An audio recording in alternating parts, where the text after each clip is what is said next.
नमस्कार मित्रांनो, आज 26 नोव्हेंबर 2024.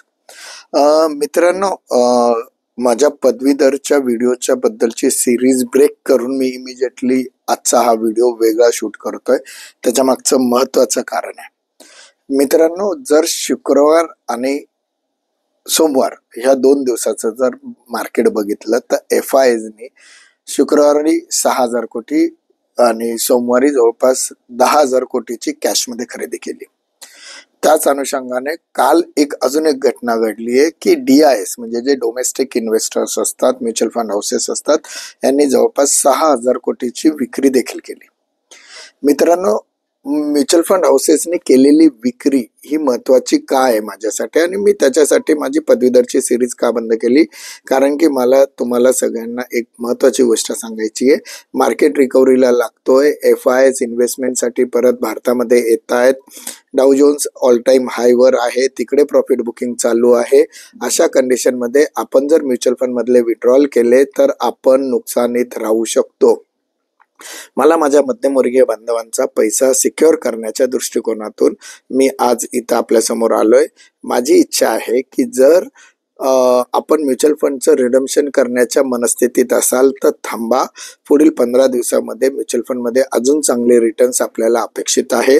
20 जानेवारी 2025 पर्यंत आपलं मार्केट खूप वरच्या बाजूला असेल. सो मी रिक्वेस्ट करेल माझ्या सगळ्या मध्यमवर्गीय बांधवांना की कृपया आता रिडम्शन करू नका. FIS ची इन्व्हेस्टमेंट वाढायला लागली आहे. FIS ची इंडेक्स लॉंग पोझिशन जवळपास 30-31% आहे.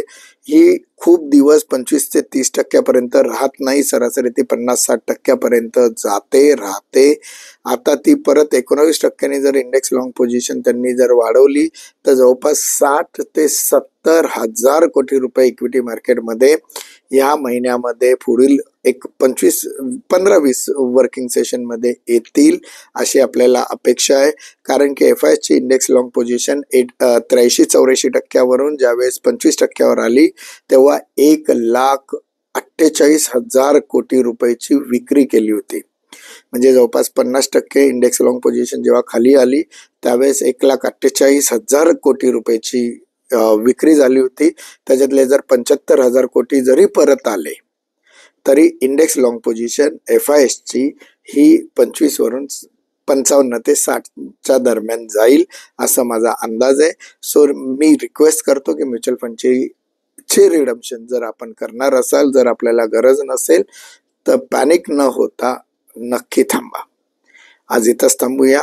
स्वाभिमानाने बोलूया. मी मध्यमवर्गीय. नमस्कार. जय हिंद, जय महाराष्ट्र.